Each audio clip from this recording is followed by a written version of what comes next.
ఆంధ్రప్రదేశ్ రాజకీయాలు రాళ్ల చుట్టూ తిరుగుతున్నాయి. నిన్నటి వరకు ప్రతిపక్షాలే రాళ్ల దెబ్బలు, ఇప్పుడు అధికార పక్షం కూడా రాళ్ల పంచన చేరింది. ఎన్నికల వేళ అభివృద్ధిపై మాట్లాడాల్సిన ప్రజలు రాళ్ల పదును గురించి చర్చించుకుంటున్నారు. రాళ్ల పవర్ ఓట్లలో ఉందని నేతలు తలపిస్తున్నారు. గతంలో చెప్పుల గురించి పెద్ద చర్చే జరిగింది. అయితే ప్రస్తుతం స్టోన్ మాటలు అంతకుమించి ట్రోల్ అవుతున్నాయి. అధికారంలోకి రావాలంటే రాళ్లే కీలకమని భావించే పరిస్థితికి దారి తీసిన ఆ సంఘటనలేంటో ఓసారి చూద్దాం.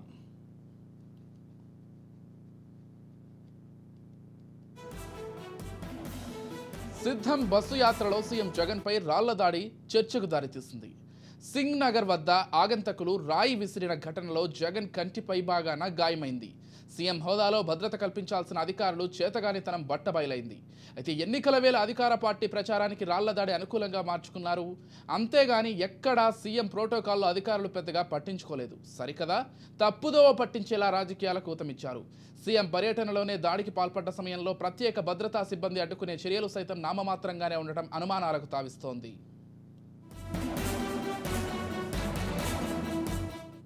అయితే అనూహ్యంగా విశాఖ జిల్లా గాజువాక పర్యటనలో భాగంగా ప్రతిపక్ష నేత చంద్రబాబుపై కూడా ఆగంతకులు రాళ్లు విసిరారు. ప్రజా సమస్యలపై గళమెత్తిన ప్రతిసారి చంద్రబాబుపై ఏదో ఒక రూపంలో వైసీపీ శ్రేణులు దాడులకు పాల్పడ్డారు. గత 5 ఏళ్లలో చంద్రబాబుపై రాళ్ల దాడి జరగడం కొత్తేమీ కాదు. ప్రేరేపిత దుండగులు రాళ్లు కర్రలతో విరుచుకుపడిన ఉదంతాలు ఎన్నో ఉన్నాయి. Z+ కేటగిరీ భద్రత గల ప్రతిపక్ష నేతపై ఈ తరహా దుశ్చర్యలు రాష్ట్ర పోలీసుల వైఫల్యానికి నిదర్శనమని టీడీపీ శ్రేణులు కేంద్రం దృష్టికి కూడా తీసుకెళ్లారు. ప్రతిపక్ష నేతపై జరిగిన ఏ దాడిలోనూ సీఎం జగన్ ఒక్కసారి ఖండించలేదు. బాధ్యులపై కఠిన చర్యలు తీసుకోలేదు.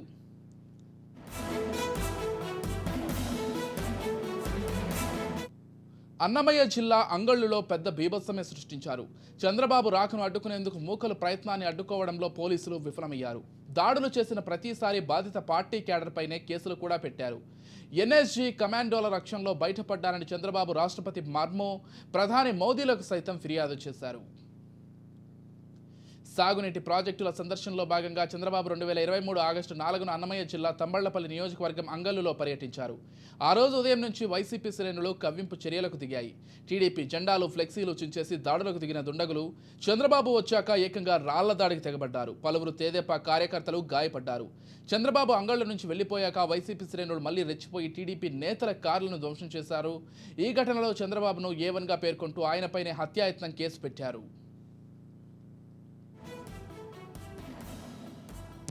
మొత్తంగా ఏపీలో రాళ్ల రాజకీయాలకు సంబంధించి మరింత సమాచారం అందించడానికి మా ప్రతినిధి వెంకట్ సిద్ధంగా ఉన్నారు. చెప్పండి వెంకట్, ఏపీలో మొత్తంగా రాళ్ల రాజకీయమే హీట్ ఎక్కిస్తోందని చెప్పుకోవాలి. అయితే ఈ అంశానికి సంబంధించి ఎక్కడికక్కడ అభివృద్ధిపై చర్చ జరగాల్సినటువంటి ఈ సమయంలో రాళ్ల దాడులు, కర్రల దాడుల గురించి మాట్లాడుకుంటున్నారంటే అంటే అభివృద్ధిని డైవర్ట్ చేసేందుకు మొత్తం జరుగుతోందా, లేకపోతే అసలు దీని వెనకాల ఎవరున్నారనే చర్చ కూడా ఇప్పుడు జరుగుతోంది. అసలు మొత్తంగా రాళ్ల దాడులకు సంబంధించి అటు అధికార పక్షంలో ఉన్నటువంటి వైఎస్ జగన్ పైన, ప్రతిపక్షంలో ఉన్నటువంటి చంద్రబాబు పైన కూడా దాడి జరిగింది. మరోవైపు పవన్ కళ్యాణ్ పైన కూడా దాడి జరిగిందనే వార్తలు వినిపిస్తున్నాయి. మొత్తంగా ఈ అంశానికి సంబంధించి పూర్తి సమాచారం ఏంటి వెంకట్?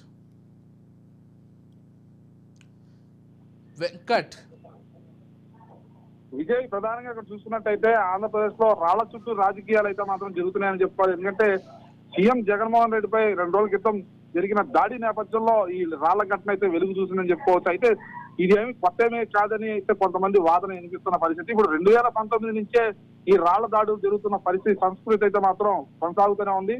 ఇటు ప్రతిపక్ష నేత చంద్రబాబుపై పలుమార్లు రాళ్ల దాడి చేసినా పట్టించుకునే ప్రభుత్వం ఎప్పుడైతే రాష్ట్ర ముఖ్యమంత్రి జగన్మోహన్ రెడ్డి పైన రాళ్ల దాడి జరిగిందో అప్పటి నుంచి దీన్ని సీరియస్ గా తీసుకోవడం, హత్యాయత్నం కేసు నమోదు చేయడం, అదేవిధంగా దీని మీద ప్రత్యేక బృందాలు ఏర్పాటు చేయడం, ఇలాంటివన్నీ చేస్తున్న పరిస్థితి. గతంలో మాజీ మంత్రులు కూడా ఈ రాళ్ల దాడి విషయం మీద సరిగ్గా స్పందించకపోగా ప్రత్యేకంగా ఈ రాళ్ల దాడిని చాలా తక్కువ విషయంగా చూసిన పరిస్థితి ఇప్పుడు మనం చూసుకోవచ్చు. అలాంటి నేపథ్యంలో ఈ రాళ్ల దాడి ఇప్పుడు తాజాగా విశాఖ గాజువాకలో కూడా చంద్రబాబు నాయుడు మీద రాళ్ల దాడి జరిగిన నేపథ్యంలో ఆయన Z+ కేటగిరీ ఉన్నప్పుడు కూడా పదే దాడులు జరుగుతున్న పరిస్థితి. ఇది ఇప్పుడు ఏమి కొత్త ఏం కాదు. అయితే 2019 నవంబర్ 29 కూడా అమరావతిలో చంద్రబాబుపై దాడి జరిగింది. బస్సు పైకి రాళ్లు, చెప్పులు విసిరిన పరిస్థితులు మనం చూసుకోవచ్చు. అదేవిధంగా 2021 ఏప్రిల్ 12 కూడా తిరుపతిలో చంద్రబాబుపై రాళ్ల దాడి జరిగింది. ప్రసంగాన్ని అడ్డుకునే ప్రయత్నం అయితే కొంతమంది ఆగంతకులు ప్రయత్నాలు అయితే చేశారు. అయితే 2022 నవంబర్ 4 కూడా ఎన్టీఆర్ జిల్లాలో చంద్రబాబు రోడ్ షో మాటన పూల వర్షం మాటన పదునైన రాళ్ల దాడి అయితే జరిగిందని చెప్పుకోవచ్చు. నందిగామ ఘటనలో గాయపడ్డ కమాండో భద్రతాధికారి కూడా అలాంటి సంఘటనలు కూడా ఉన్నాయి.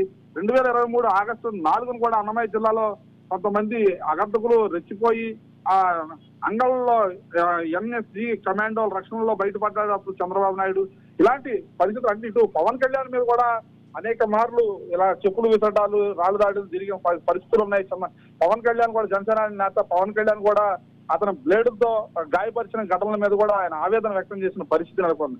అయితే ప్రతిపక్షాల మీద జరిగిన అనేక దాడుల విషయంలో స్పందించిన ప్రభుత్వం ఒక్కసారిగా రాష్ట్ర ముఖ్యమంత్రి జగన్మోహన్ రెడ్డిపై రాయి దాడి జరిగిన తర్వాత దీని మీద సీరియస్ యాక్షన్ తీసుకోవాలని, ఆయన మీద హత్యాయత్నం జరిగిందంటూ హడావుడి చేయడం ఇప్పుడు ప్రస్తుతం ప్రతిపక్షాలని నివ్వెరపరిచేలా చేసిందని చెప్పుకోవచ్చు. అంటే రాళ్ల దాడి ముఖ్యమంత్రి మీద జరిగితే ఒక రకంగా, ప్రతిపక్ష నాయకుల మీద జరిగితే ఒక రకంగా స్పందించడం ఏంటంటూ ప్రతిపక్షాలు దుమ్మెత్తిపోతున్న పరిస్థితి. అయితే ఈ రాళ్ల దాడి ఈ సంస్కృతి కొనసాగడానికి గల కారణం ప్రస్తుతం రాష్ట్రంలో అభివృద్ధి ఏదైతే ఉందో అభివృద్ధి విషయాన్ని డైవర్ట్ చేయడానికి ఇలాంటి ప్రయత్నాలు జరుగుతున్నాయి అనేది అయితే మాత్రం ప్రత్యక్షంగా ఇప్పుడు మనకు కనిపిస్తున్న పరిస్థితి. ఇప్పుడు ఎన్నికల నేపథ్యం 2024 ఎన్నికల నేపథ్యంలో ఎవరేం చేస్తారనే అంశాలు, అంటే రాష్ట్రానికి ఏం చేస్తారనే అంశాలు తీసుకురావాల్సిన అధికార పక్షం కేవలం ఈ రాళ్ల దాడి వ్యవహారాన్ని హైలైట్ చేస్తూ ముందుకెళ్తున్న పరిస్థితి. ప్రజలు అయోమయంలో పడుతున్న పరిస్థితి. ఈ నేపథ్యంలో ఈ రాళ్ల దాడి అనేది ఎవరి మీద జరిగినా కూడా ప్రభుత్వం ఒకేలా స్పందించి ఉంటే బాగుండేదని అయితే మాత్రం పలువురు అభిప్రాయపడుతున్న పరిస్థితి నెలకొంటుంది. Vijay. Right, thank you Venkat.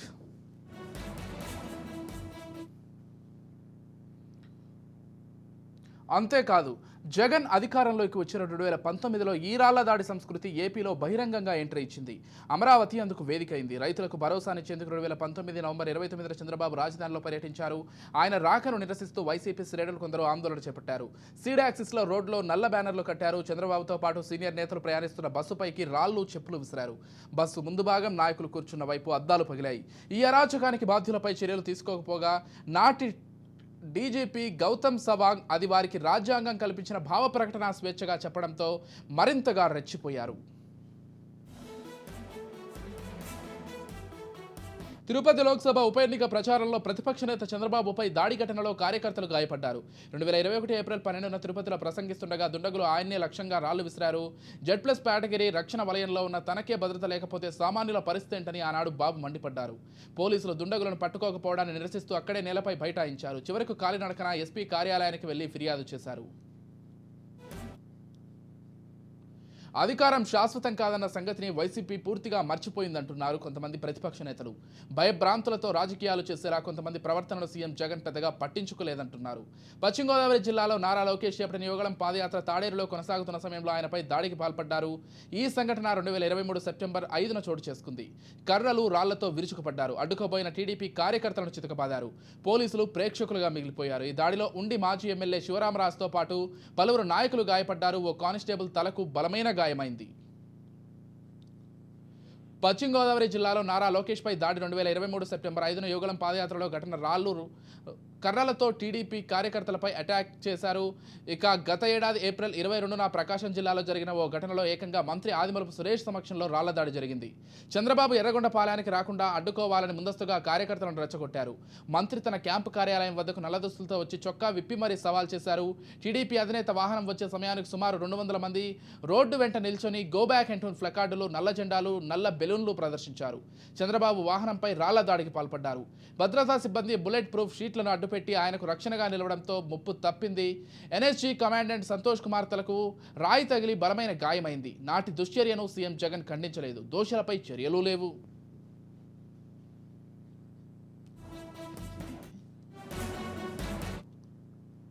అధికార పార్టీపై విమర్శలు ప్రతిపక్ష నేతలు చేయడం కామన్.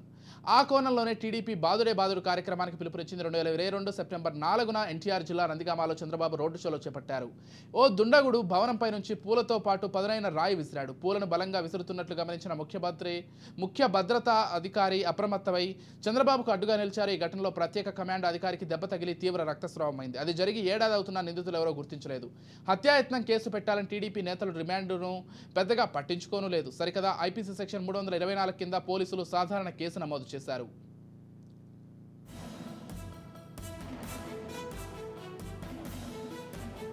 రైట్, మొత్తంగా ఇదే అంశానికి సంబంధించి మరింత సమాచారం అందించడానికి మా ప్రతినిధి రమేష్ సిద్ధంగా ఉన్నారు. రైట్, చెప్పండి రమేష్. 175ని వైసీపీ మేము సంసిద్ధమన్నట్టు టీడీపీ, జనసేన, బీజేపీ కూటమి దూకుడు చూపిస్తున్నాయి. అంటే ఈ సమయంలో జరుగుతున్న రాళ్ల ఘటనలపై ఓటర్లు ఎలాంటి ప్రభావానికి లోనయ్యే అవకాశం ఉంది? అసలు మొత్తంగా అది ఏదైతే అధికార పక్షం చేస్తున్నటువంటి అభివృద్ధికి సంబంధించి కావచ్చు, లేకపోతే ప్రస్తుతం ఉన్నటువంటి రాష్ట్ర సమస్యలకు సంబంధించి కావచ్చు, చర్చ జరగకుండా పూర్తిగా రాళ్ల రాజకీయం జరుగుతోందనేది చాలామంది విశ్లేషకులు భావిస్తున్నారు. మొత్తంగా ఈ అంశానికి సంబంధించి పూర్తి సమాచారం ఏంటి రమేష్? విజయ్, ఏదైతే మీరు చెప్పినట్లుగానే ఏపీలో రాళ్ల చుట్టూ రాజకీయం అని చెప్పుకోవచ్చు. ఎందుకంటే సీఎం జగన్మోహన్ రెడ్డిపై మొన్న శుక్రవారం జరిగినటువంటి దాడి ఒక సంచలనంగా మారినటువంటి పరిస్థితి. అయితే ఆ గతంలో కూడా ఇలాంటి సంఘటనలు చాలా ఉన్నాయి. ఇలా చెప్పుకుంటూ పోతే అటు చంద్రబాబు పైన, లోకేష్ పైన, అటు పవన్ కళ్యాణ్ పైన గతంలో కూడా చాలా చోట్ల కూడా ఇలాంటి సంఘటనలు లేవనెత్తినాయని చెప్పుకోవచ్చు. అయితే 2019లో ఏదైతే మరి చంద్రబాబు పైన పలు రాళ్లు దాడులు కూడా నిర్వహించినటువంటి పరిస్థితి ఉంది. ఏదైతే 2019 ఎన్నికల సమయంలో కూడా మరి కర్రలతో దాడి చేసినటువంటి సంఘటనలు కూడా ఉన్నాయని చెప్పుకోవచ్చు. అయితే పూర్తిగా ఏదైతే నిన్న జరిగినటువంటి శుక్రవారం జరిగినటువంటి సంఘటన తర్వాత మరోసారి రాళ్ల దాడి పర్వం కొనసాగుతున్నట్టు చెప్పుకోవచ్చు. అటు చంద్రబాబు గాజువాకలో జరిగినటువంటి సంఘటన కానీ, ఇటు పవన్ కళ్యాణ్, జనసేన అధినేత పవన్ కళ్యాణ్ పైన జరిగినటువంటి రాళ్ల దాడి పర్వం ఆంధ్రప్రదేశ్ లో కొనసాగుతుందని చెప్పుకోవచ్చు. అయితే గతంలో 2019లో కూడా అనేక సమయాల్లో జరిగినటువంటి పరిస్థితి కనపడుతుంది. 2019 నవంబర్ లో కూడా అమరావతిలో బాబు పైన దాడి జరిగినటువంటి సంఘటనలు ఉన్నాయి. ఏదైతే ఆయన ప్రయాణిస్తున్నటువంటి బస్సు పైన చెప్పులతో దాడులు చేసినటువంటి సంఘటనలు గతంలో ఉన్నాయని చెప్పుకోవచ్చు. అయితే అదే క్రమంలో 2021లో కూడా చంద్రబాబు పైన తిరుపతిలో రాళ్ల దాడి జరిగినటువంటి సంఘటన ఆ రోజు ఒక దుమారం లేపినటువంటి పరిస్థితి కనపడుతుంది. వైసీపీ గతంలో అధికారాన్ని అడ్డం పెట్టుకొని తీవ్ర స్థాయిలో అటు టీడీపీ అధినేత పైన, అటు టీడీపీ లోకేష్ పైన, నారా లోకేష్ పైన కూడా తీవ్రంగా మరి చేసుకోవాల్సినటువంటి అవసరం ఎంతైనా ఉంది. అదైతే గతంలో చంద్రబాబు అనేక మార్లు కూడా ఆయన సభల్లో ప్రసంగిస్తున్నటువంటి సమయాల్లో అడ్డుకోవటం, అదే విధంగా ఆయన పైన చెప్పులు వేయటం, రాళ్లు రువ్వటం, ఇలాంటి జరిగినటువంటి సంఘటనలు చాలా ఉన్నాయి. అయితే గతంలో ఎర్రగుంటపాలెంలో జరిగినటువంటి సంఘటన ఆ రోజు కమాండర్ కి కూడా మరి బలమైన గాయం తగలటం, ఆ రోజు కేంద్రం కూడా చాలా సీరియస్ గా వ్యవహరించినటువంటి సంఘటనలు ఉన్నాయి. ఏదైతే మరి ఎన్ఎస్జి కమాండో తగిలినటువంటి గాయాన్ని కూడా ఆ రోజు చంద్రబాబు తీవ్రంగా ఖండితమే కాకుండా కూడా రాష్ట్ర వ్యాప్తంగా కూడా అనేక ధర్నాలు, రాష్ట్ర రోకోలు నిర్వహించినటువంటి సందర్భాలు ఉన్నాయి. అయితే ఆ రోజు సాక్షాత్తు మంత్రి ఆదిమూల సురేష్ ఏదైతే మరి షర్టు విప్పి పూర్తిగా కూడా మరి నిరసన వ్యక్తం చేసినటువంటి పరిస్థితి కనపడుతుంది. రాజకీయాల్లో కేవలం ఎన్నికల సమయంలో ఇలాంటి సంఘటనలు ఉంటాయి అనుకుంటే ఎప్పటికప్పుడు కూడా మనం మొదటి నుంచి 2019 నుంచి బేరేజ్ చేసుకుంటే ఖచ్చితంగా అనేక మార్లు కూడా ఇలాంటి సంఘటనలు ఏపీలో కొనసాగుతున్నాయని చెప్పుకోవచ్చు. అదే ఆనవాయితీగా వస్తున్నటువంటి పరిస్థితి కనపడుతుంది. 2022లో కూడా మరి ఎన్టీఆర్ జిల్లాలో చంద్రబాబు రోడ్ షోలో కూడా జరుగుతున్నటువంటి రోడ్ షో నిర్వహిస్తున్నటువంటి సమయంలో కూడా ఆయన పైన దాడి చేసినటువంటి సంఘటనలు ఉన్నాయి. అయితే పూర్తిగా జెడ్ కేటగిరీ కలిగినటువంటి చంద్రబాబుకి ఈ విధంగా చేయటం, అదే విధంగా నిన్న శుక్రవారం జరిగినటువంటి లోకేష్, అయితే ఇటీవల పల్నాడు ప్రాంతంలో సాక్షాత్తు దేశ ప్రధాని మోడీ వచ్చినటువంటి సమయంలో కూడా భద్రత వైఫల్యాలు ఉన్నాయి. ఖచ్చితంగా ఇవన్నిటికి కూడా ఖచ్చితంగా భద్రత వైఫల్యాలని చెప్పుకోవచ్చు. ఎందుకంటే డీజీపీ బాధ్యత వహించాల్సినటువంటి అవసరం ఉంది, అదే సరైన భద్రత కల్పించాల్సినటువంటి అవసరం ఉంది. ఎన్నికల సమీపిస్తున్నటువంటి నేపథ్యంలో కూడా ఖచ్చితంగా ఇలాంటి రాళ్ల దాడులు సంఘటనలు జరుగుతుంటాయి కాబట్టి పోలీసులు పూర్తి స్థాయిలో డ్యాగ కన్ను వేయాల్సినటువంటి అవసరం. Right, thank you Ramesh.